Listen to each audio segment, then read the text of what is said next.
नमस्कार साथियों, 10वीं कक्षा हिंदी विषय के अंतर्गत पाठ्य पुस्तक में प्रयुक्त मुहावरे के संदर्भ में हम लोग 5 वीडियो प्रस्तुत कर चुके हैं।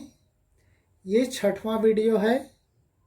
5 वीडियो में काव्यखंड का एक वीडियो और 4 वीडियो गद्य पाठ से संबंधित है, जिसमें से 2 वीडियो तो हमारे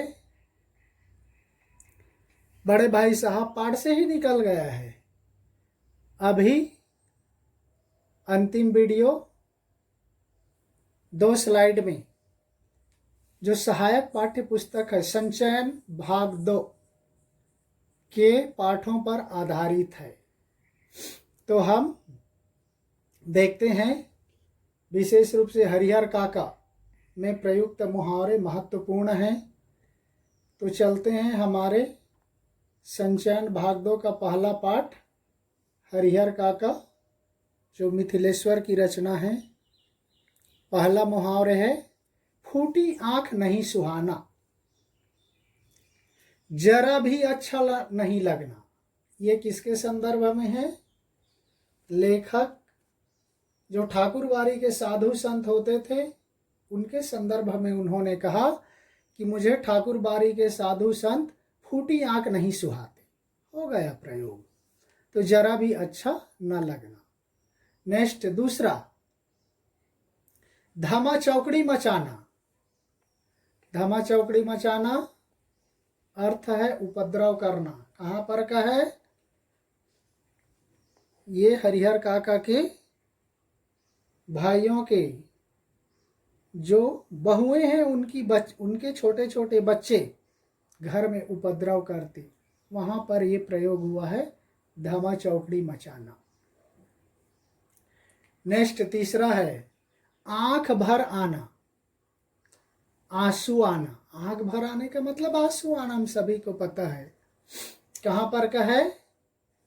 जब हरिहर काका उनके भाइयों के परिवार में रहते हुए जब उनकी कोई खातिरदारी नहीं करता, उनको स्वयं के काम के लिए, पानी पीने के लिए और कुछ दूसरे के लिए स्वयं को उठ करके जाना पड़ता है, तब वह अपनी पत्नियों को याद करके उनके आंखों में आंसू आ जाते थे। वहीं पर का प्रसंग लिया है, आंख भर आना।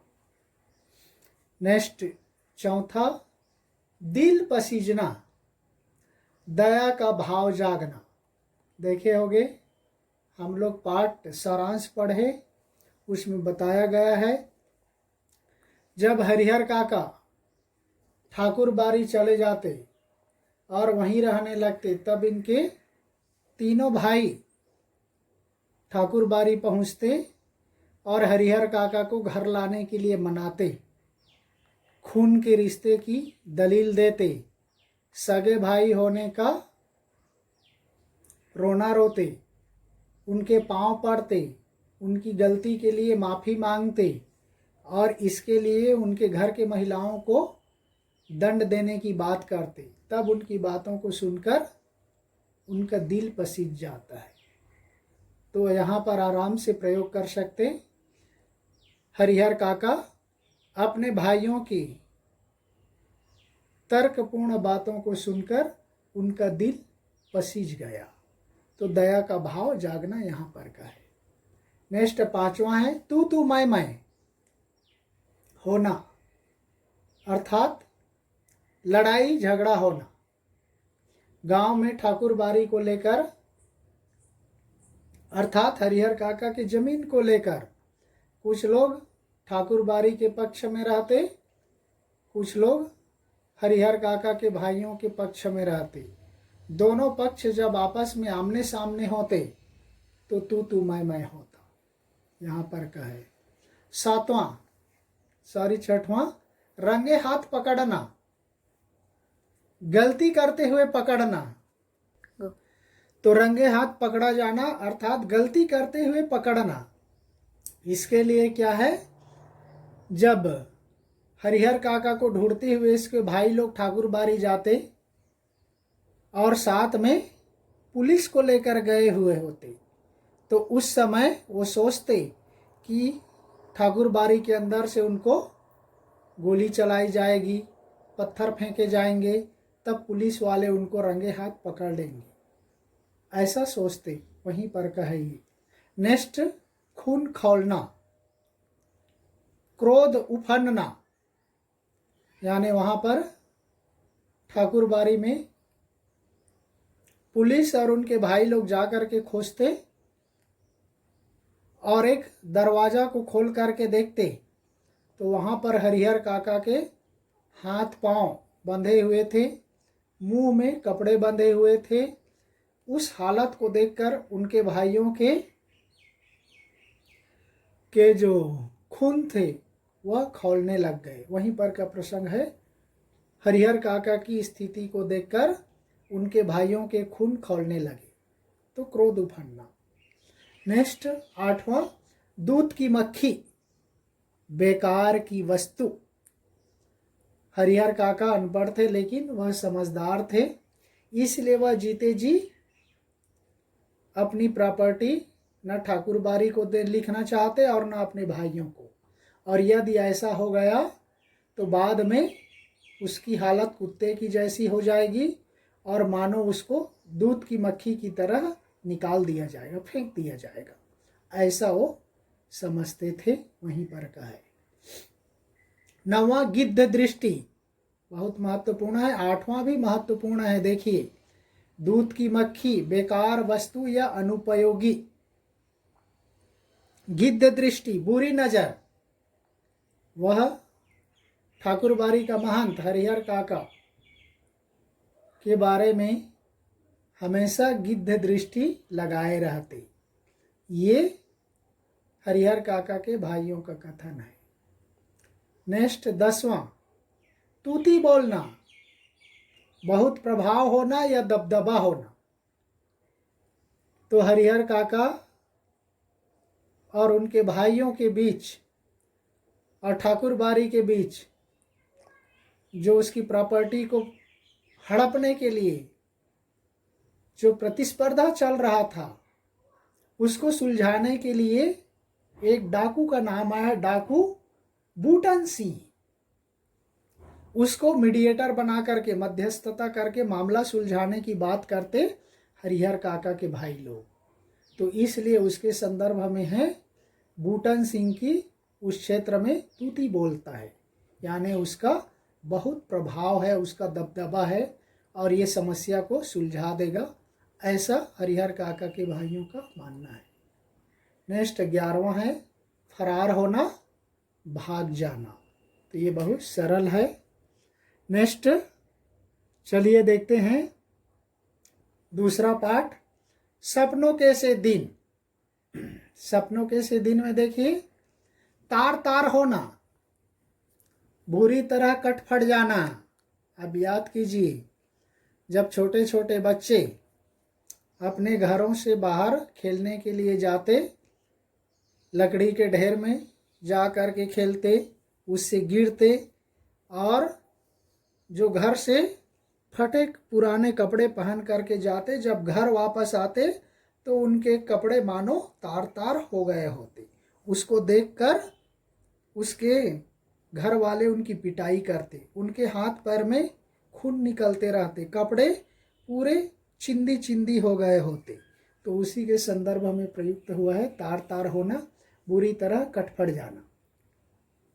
खाल खींचना, ये बहुत महत्वपूर्ण है, परीक्षाओं में पूछा जाता है। खाल खींचना, बुरी तरह पीड़ा पहुंचाना। ये पीटी मास्टर, क्या नाम, प्रीतम चंद पीटी मास्टर के संदर्भ में है। वह जब किसी विद्यार्थी को अनुशासनहीनता करते पाता तो मानो उसकी खाल खींचने के लिए तैयार रहता। बुरी तरह पीड़ा पहुंचाना। चमड़ी उधेड़ना, बुरी तरह पेश आना। देखिए, खाल खींचना, बुरी तरह पीड़ा पहुंचाना है। चमड़ी उधेड़ना, बुरी तरह पेश आना। यानी कोई भी विद्यार्थी प्रार्थना के समय जरा भी इधर उधर कर देता, कोई पिंडली खुजला देता, तो मानो पीटी मास्टर उसकी चमड़ी उधेड़ देता, उसको बुरी तरह से पेश आता। ये ऐसा कर सकते। सस्ता सौदा आसान उपाय। क्या करते लेखक और उसके साथी लोग, जब उनको होमवर्क करने के लिए 200 और उससे अधिक सवाल देते गणित के, और उस समय दशहरा दीपावली की छुट्टी होती थी 1.5-2 महीने की, तब वो होमवर्क ना करने के बदले में उनको मास्टरों की पिटाई याद आती। तब उस समय वो लोग होमवर्क न कर पाने के कारण मार खाने को सस्ता सौदा समझते। उसी का प्रसंग है सस्ता सौदा आसान उपाय। 5वां है ढाढ़स बंधाना, हिम्मत देना। लेखक और उसके साथी बच्चे किस तरह से गर्मियों के दिनों में तालाब में नहाने के लिए जाते और वहाँ पर ऊंचे टीले नुमा जगह में जा करके जंप करते, तैरते तैरते गड्ढे में पहुंच जाते, तब बाहर निकलने के लिए हाथ पैर मारते, तब उसके साथी लोग सुझाव देते। वो भैंस वगैरह तालाब में रहते, गांव वगैरह के तालाब में देखे हो कि भैंस कामन होती, तो बोलते कि उसकी पूंछ पकड़ के उसको पीटो, फिर वो वहां से भैंसा निकलेगा तो उसकी पूंछ के साथ आप भी निकल जाओगे। तो ऐसा वो लोग करते, और जब इस तरह से निकल कर बाहर आते, हाँफने लगते, तो उसको देख करके लोग ढाढ़स दिलाते, भरोसा दिलाते, हिम्मत देना। नेक्स्ट, तरस खाना, दया करना। तरस खाना, छोटे छोटे बच्चे खेलने के लिए जाते, जब वो घर से अच्छे गए रहते, जब वापस आते तो उनके हाथ पैरों में खून निकलते रहते, धूल मिट्टी से सने होते, उसके कपड़े तार तार हो गए होते, तब उसकी हालत को देखकर उसके माँ बाप उन पर तरस नहीं खाते बल्कि उनकी पिटाई करते। वहां पर कहे तरस खाना, दया करना। नेक्स्ट, हाय हाय करना, अपने कष्टों का रोना रोना। वही तैरने के प्रसंग का है, जो ले दे करके वो तैर करके किनारे तक पहुंच जाते, तब वो हाय हाय करने लगते, अर्थात अपने कष्टों का रोना रोते। दिन गिनना, अधीर होना, यानी वो छुट्टियों के दिन को गिनते, जैसे जैसे 1.5-2 महीने की छुट्टी समाप्त होते जाती, 30 दिन, 25 दिन, 20 दिन, 15 दिन ऐसे कम होते जाते, तो मानो वो निराश हो जाते। उसी को कहा गया है दिन गिनना, अधीर होना। 9वां, आंख बचाना। आंख बचाना का मतलब है छिपाना, यानी जो स्कूल जाते वो स्कूल में क्यारियों में फूल लगाए होते, तो उन फूलों की रखवाली करता विद्यालय का चपरासी, उसका नाम है चंदू चपरासी, तो उसकी नज़रों से बचाकर ये लोग फूल तोड़ लेते थे। वहीं पर का प्रसंग है आंख बचाना, छिपाना। तो ये सपनों के से दिन पार से संबंधित मुहावरे हैं। नेक्स्ट, लास्ट 2 मुहावरे टोपी शुक्ला पाठ से है। देखिए बहुत कम है उसमें। पहला है आसमान सिर पर उठाना, अर्थ हो जाएगा बहुत शोर करना। ये कहाँ पर का प्रसंग है? जब टोपी शुक्ला अपने परिवार वालों के साथ खाना खाते रहता है और वहाँ पर टोपी शुक्ला बोल देता है अमी बैगन का भुर्ता। जैसे ही अमी शब्द सुनते सारे के सारे अवाक रह जाते और बाद में राम दुलारी उसकी बहुत पिटाई करती। उसकी मम्मी का नाम है राम दुलारी, उसको बहुत पिटाई करती। और ऐसा करते हुए जब वह उनकी दादी से उलझ जाते, उससे सवाल जवाब करने लग जाते, तब उनकी बातों को सुन करके मानो उसकी दादी कहने लगती, आसमान सिर पर उठाना, यानी बहुत शोर करना कि ये बच्चा आजकल मुझसे जबान लड़ाता है।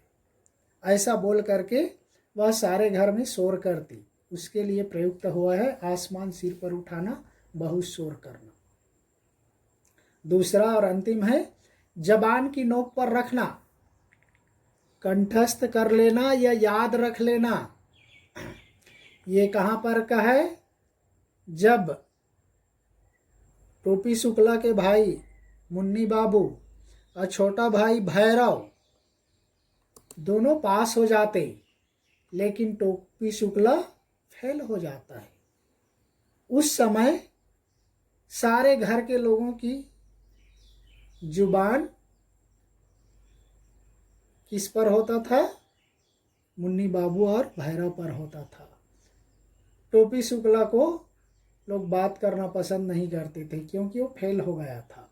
वहीं पर का प्रसंग है जबान की नोक पर रखना। हर समय उनके नाम को लोग अपनी जबान पर रखते थे, कंठस्थ कर लेते थे, याद रख लेना, कंठस्थ कर लेना या याद रख लेना। तो इस तरह से साथियों, पाठ्य पुस्तक में प्रयुक्त मुहावरे के संदर्भ में ये 6वां और अंतिम वीडियो है। आप आराम से नोट्स बना लेना, उसको पढ़ना, पढ़ने में बोर लगे तो ऐसा वीडियो चला करके सुनना, क्योंकि सुनी हुई बातें आसानी से याद रहता है। इसका प्रयोग मैंने नहीं किया है क्योंकि उतना हम नहीं बना सकते। इतना वीडियो बनाने में ही देखिए 6-7 वीडियो बन गया, केवल मुहावरे और अर्थ को लिखने में ही। इसलिए आप प्रैक्टिस करना, पाठ्य पुस्तक के संदर्भ में ही प्रयोग करने का प्रयास करना। जैसे मैंने समझाया वैसे ही अपने शब्दों में प्रयोग करने का प्रयास करना। आपका अर्थ सही रहेगा तो प्रयोग आसानी से किया जा सकता है। वो अभ्यास के ऊपर निर्भर करता है, अभ्यास पर आधारित होता है। तो इस तरह से साथियों हम यहीं पर इसको समाप्त करते हैं। नेक्स्ट में किसी और व्याकरणिक पाठ के संदर्भ में मिलेंगे। तब तक के लिए धन्यवाद। जय हिंद।